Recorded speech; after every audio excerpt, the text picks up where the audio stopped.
Tantor Audio, a division of Recorded Books, presents Science, Being, and Becoming: The Spiritual Lives of Scientists by Paul J. Mills, Ph.D. Narrated by Tom Beyer. Foreword by Deepak Chopra. Special commentary by Ken Wilber. Foreword. Deepak Chopra, M.D. One of the strangest beliefs of our time is that human beings can be explained by the numbers. We are deluged with statistics about every conceivable aspect of daily life. We see food in terms of calories and micronutrients. Governments rise and fall on the basis of polls. Increments in the survival rates from cancer dictate medical research funding in the billions of dollars. The greatest shift in history, from an age of faith to the age of science, gave us the world we were all born in. But faith is a broad concept, and in many ways, faith in numbers, which includes facts, data, statistics, and everything to do with computers, including artificial intelligence, has substituted for organized religion. Einstein declared that without a sense of wonder, no great scientific discovery is ever made. The statement sounds equally inspiring and quaint. No eminent scientist seems to use terms like wonder and awe anymore. Another famous Einstein quote, that either everything is a miracle or nothing is a miracle, now seems totally mystifying. Yet awe, wonder, and the miraculous have never depended on the numbers, still less on the drift of opinion. Just as the Earth orbited the Sun throughout time, not needing Copernicus to change astronomy, experiences of awe and wonder permeate the journey of humanity. You are just as likely to be blinded by the light, metaphorically speaking, wearing a white lab coat or a cassock. I'm reflecting on how easily science has been ruled by its own set of dogmas, because in this book, Science, Being, and Becoming, the stereotype of the detached, objective scientist is made far more human. Scientists are deeply human, which should come as no surprise. Nor should it be someone's dark little secret, kept under wraps so that one's colleagues begin to turn against you because you've gone over to the other side. The other side can be defined as a spectrum from organized religion to superstition and mythology. Despite the surprising fact that more scientists go to church or temple than the average citizen, there's no getting around the stubborn prejudice against subjectivity that dominates science. It goes without saying that personal testimony isn't science. Yet personal testimony is the story of every human being, whether a scientist or not. Experience is meaning. So when a book's purpose is to restore science as a spiritual purpose, which Professor Paul J. Mills declares up front about this book, you have entered the twilight zone between hope and heresy. Scientists, as these eloquent interviews abundantly prove, are subject to spiritual experiences, even ecstatic, mystical, and revelatory experiences, as surely as any believer. In fact, the deeply personal nature of such experiences is more convincing, not less, when they arise in the context of science. That's because the quasi-deity that presides over scientific investigation, rationality, isn't the enemy of awakening. Rationality claimed center stage in the Age of Enlightenment, which made perfect historical sense at a time when religion had become a reactionary force. But Buddha, the enlightened one, makes sense beyond a limited historical period. Even the 400 years that saw the rise, dominance, and eventual monopoly of thought enjoyed by science. Professor Mills has based his career on reconciling science and spirituality. From early studies on the beneficial effects of meditation, through decades of subsequent research that flourished from that seed, he has understood that paradigms shift by speaking to the old paradigm in its own language. One finds theology throughout the writings of Kepler, Copernicus, and Galileo. An age of faith demanded it. An age of science demands data about spirituality. The day will arrive when that probably won't be a strict demand, but right now it is. And Professor Mills has enjoyed success meeting the demand, and then going farther, where he sees a new opening. Asking scientists to tell their own spiritual experiences constitutes a new opening, and a very welcome one. Let me expand the wedge even further. Worldviews, by definition, tell us what the world is like. And science's methods, relying on data, experimentation, and validation, spring from a superpower among worldviews, one might say. But if you aspire to go beyond your present state of consciousness, if you want to be happier, to find love, or to know yourself, dogmatic rationality blocks the way. Believe it or not, anything you can count, weigh, calculate, or measure is part of an all-embracing illusion. To grasp this fact will put you on the threshold of the real reality and your place in it. I mean illusion in the most common sense of the word, the way a dream is an illusion. Imagine that you are dreaming one night, and inside your dream you can use numbers, measure things, and even pursue science. Obviously, the ability to do these things would reassure you of the reality of your dream. But once the bubble is burst and you wake up, all the counting, measuring, and doing science would become instantly irrelevant. Do you think this example doesn't apply in the real world? It does. Here are a few facts about a basic property in nature, namely light. Photons, the elementary particles of light, are invisible and have no brightness whatsoever. Light has two incompatible states, as a particle and a wave. Both can be measured, but how one state turns into another is a total mystery. We only can observe that it happens. Color, as a perception, cannot be explained. Why red is red has nothing to do with its frequency or wavelength, any more than the sweet taste of sugar is explained by counting the carbon atoms in a sugar molecule. No one has the slightest idea why light exists in the first place. The visual images you see in your mind's eye cannot be explained by examining the brain.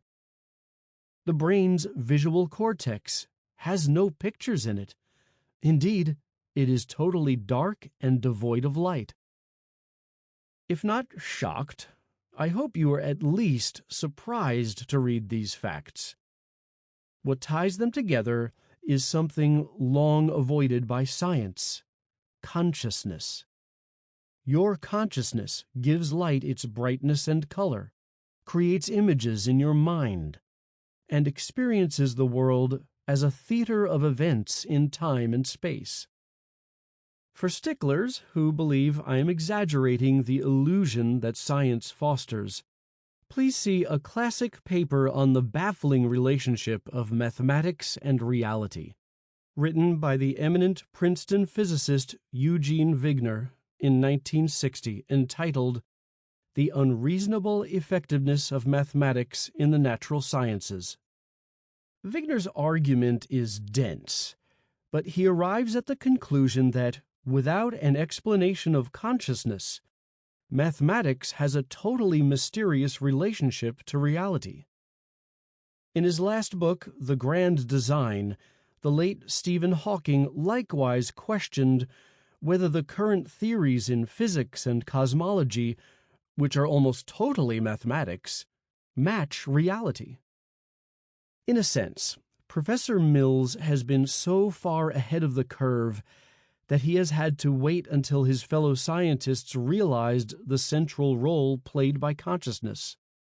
This holds the key to restoring science as a spiritual path, not by a backward move toward religion, but as a new area of investigation into the nature of consciousness. It levels the playing field to realize that witnessing the traces of the Higgs boson and bearing witness to the divine, however opposite they seem, are both experiences in consciousness. Let's concede that objective data and experimental measurements can't explain the nature of consciousness. So what? Everyone depends on the world of technology, and the course of civilization itself has depended on rationality and its greatest tool, mathematics, ever since the first architectural measurements were made thousands of years ago in Egypt using knots evenly spaced on a rope. If all of that is an illusion, welcome to it. That's how most people would react. As for scientists who have a deep aversion to metaphysical speculations, there's a famous put-down in science: shut up and calculate. To get past "so what" isn't easy if you refuse to entertain the very notion that the everyday physical world rests upon conscious experience. But the existence of solid, tangible objects was long ago undermined by quantum physics. If you delve deeply into the fabric of nature, the most basic level, the quantum field, is where something comes out of nothing. Mere ripples in the quantum field, arising from the quantum vacuum state, are the basis of the universe. That's an enormous clue to escaping the illusion. There is a convincing argument that these ripples are products of consciousness. In other words, the universe thinks itself into existence.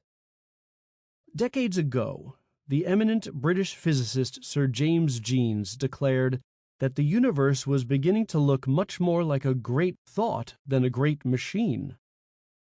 Mind-like behavior has been spotted in the action of elementary particles.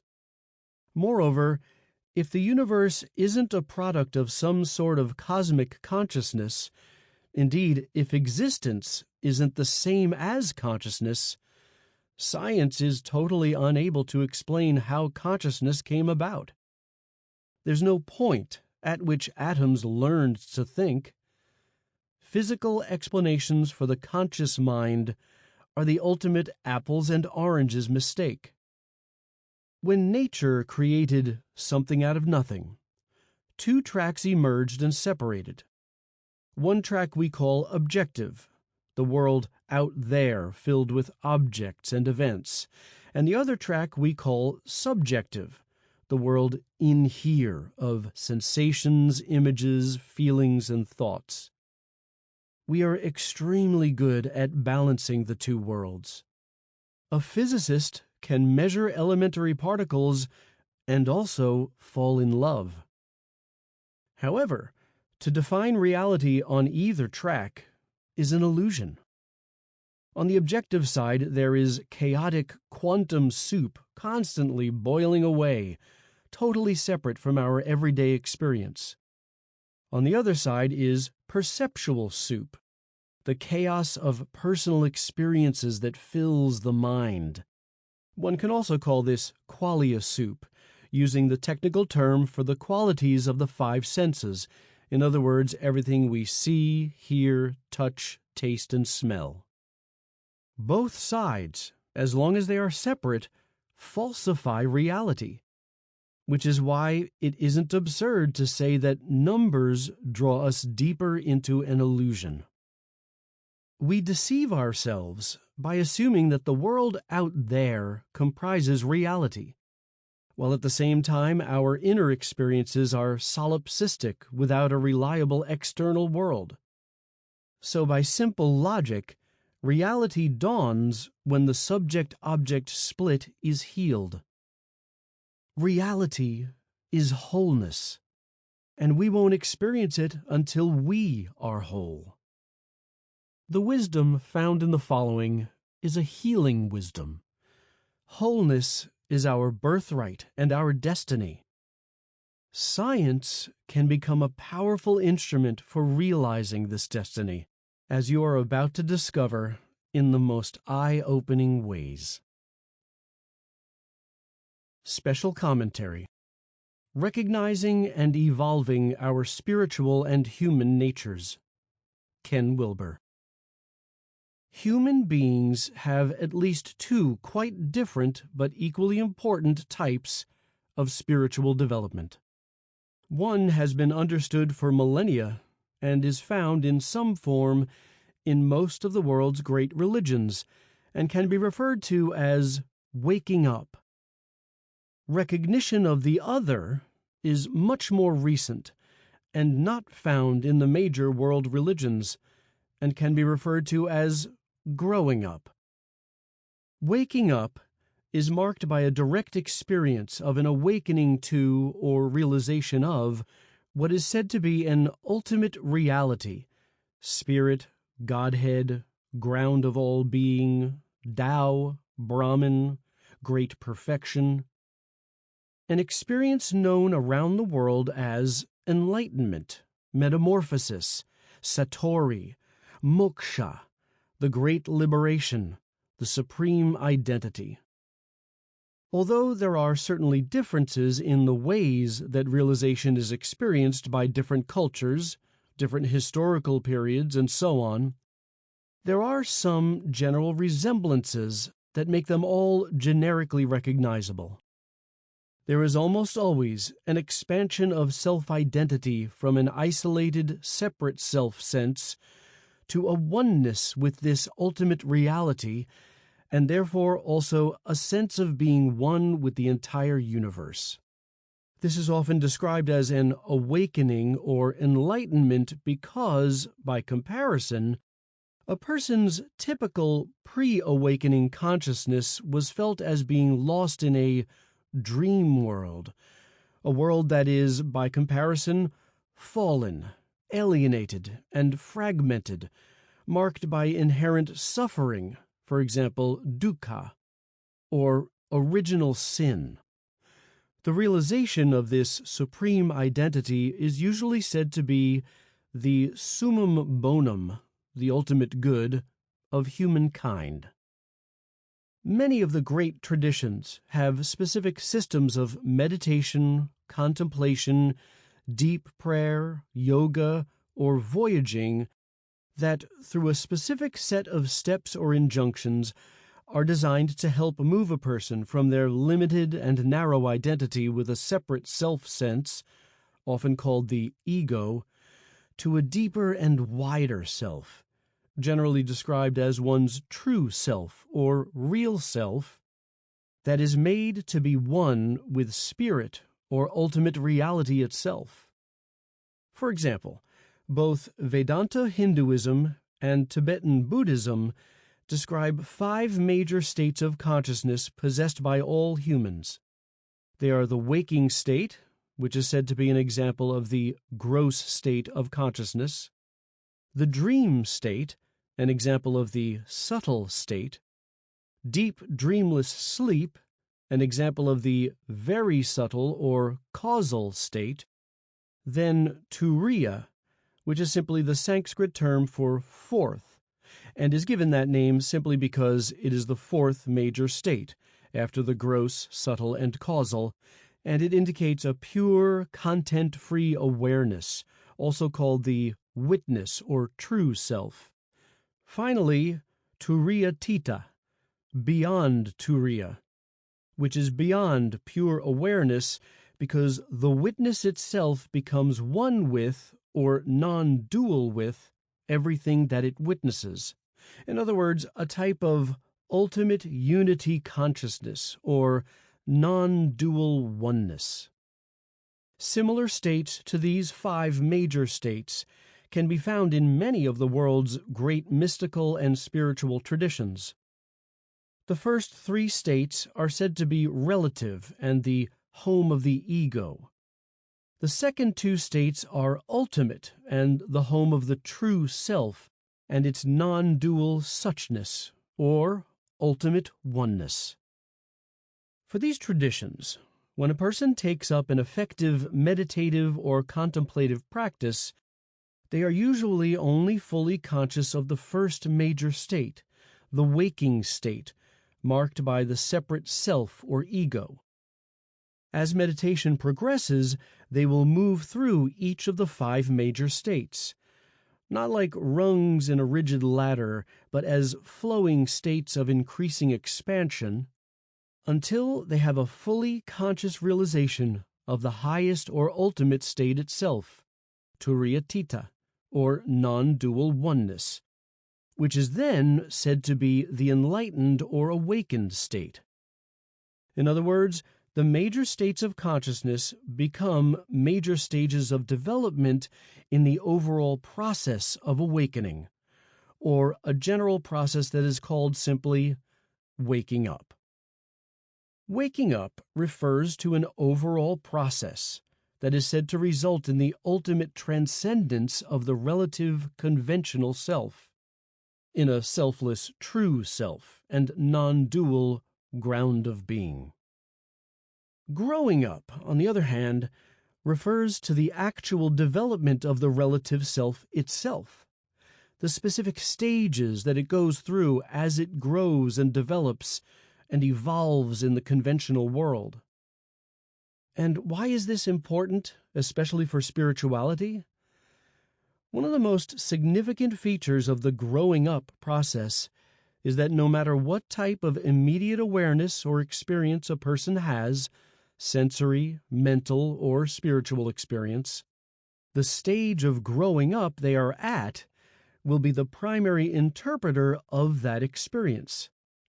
This means that no matter what state of waking up a person is at, they will interpret that state using the stage of growing up they are in. One way to explain this is that waking up consists of major states of consciousness, while growing up consists of major structures of consciousness. Both of them can unfold in stages, which are often called state stages and structure stages, but otherwise they are quite different. States are immediate first-person direct experiences or direct awareness. When you have a state experience, you are directly and fully aware of it. But structures are not like that at all. They are more like grammar. They are third-person rules and patterns that cannot themselves be experienced, but govern how experience is interpreted, edited, parsed. And most significantly, they cannot be seen by introspecting or looking within or meditating.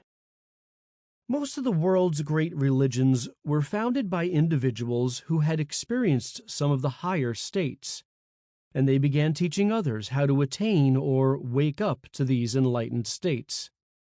The stages of growing up turn out to be incredibly important and are profound factors in determining just what a person's spiritual worldview will be. Waking up is interpreted by growing up.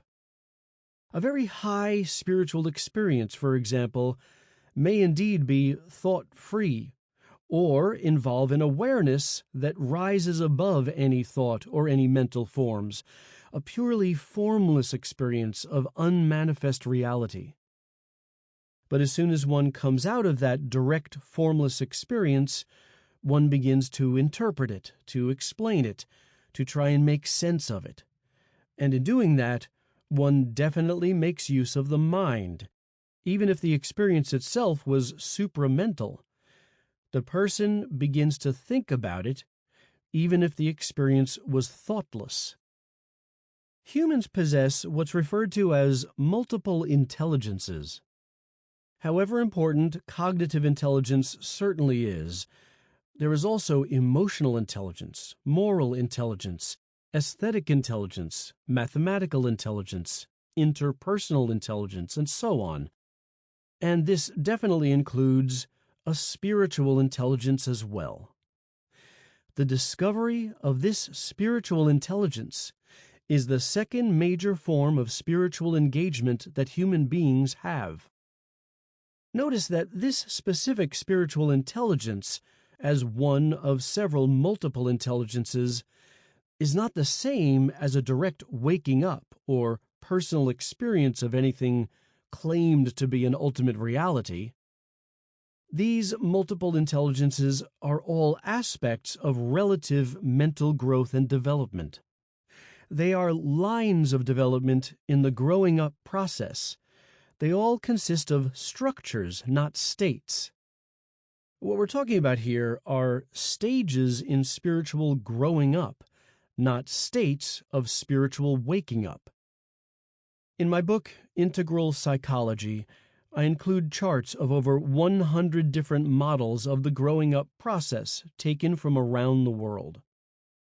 A central point about the relation between waking up and growing up, and the crucial importance of growing up, is simply that a person can have a profound waking up experience, but they will interpret that experience very differently depending on the stage of growing up that they are at. For any truly integral spirituality, both the waking up and growing up paths need to be fully considered and consciously included. There is another major developmental dimension that we can call cleaning up.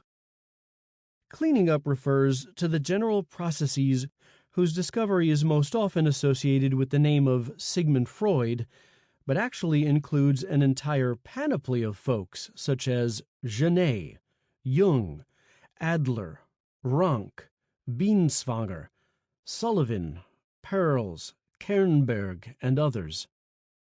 It deals with the fact that human beings can, under extremely stressful and traumatic conditions, deny or repress or split off or alienate significant facets of their own being, pushing them from consciousness into an unconscious state. Denying or repressing these aspects, often known as shadow, does not actually make them go away, but instead forces this shadow material to create warped, disguised, and painful symptoms of anxiety, depression, obsession, etc., a dysfunction usually known as neurosis, or a more serious psychosis. The cure, according to C.G. Jung and others, is to contact the alienated, unconscious shadow material and make it conscious again, rejoining and integrating it with the rest of the conscious mind. It's important to note that cleaning up is a process that in itself is profoundly different from both waking up and growing up. It has different causes. It produces very different results. It is addressed by very different practices and techniques, and they are all relatively independent, growing up and waking up and cleaning up. You can progress incredibly well in any one of them and still be totally lagging in the others, and this can happen in any combination. But it seems undeniable that many, perhaps most individuals on a spiritual path seem on occasion to be infected with significant amounts of shadow material, and the drive to unconsciously deal with that shadow material can become disguised as the drive to find spirit, with the added disaster that most spiritual paths teach very little, if anything, about cleaning up and ways to both recognize and treat shadow material. If severe, this shadow material can derange the spiritual journey in profound ways, including completely derailing it. Any spiritual path in today's world needs to take all three of those processes growing up and waking up and cleaning up, into account, and actively address all of them. Sample complete. Ready to continue?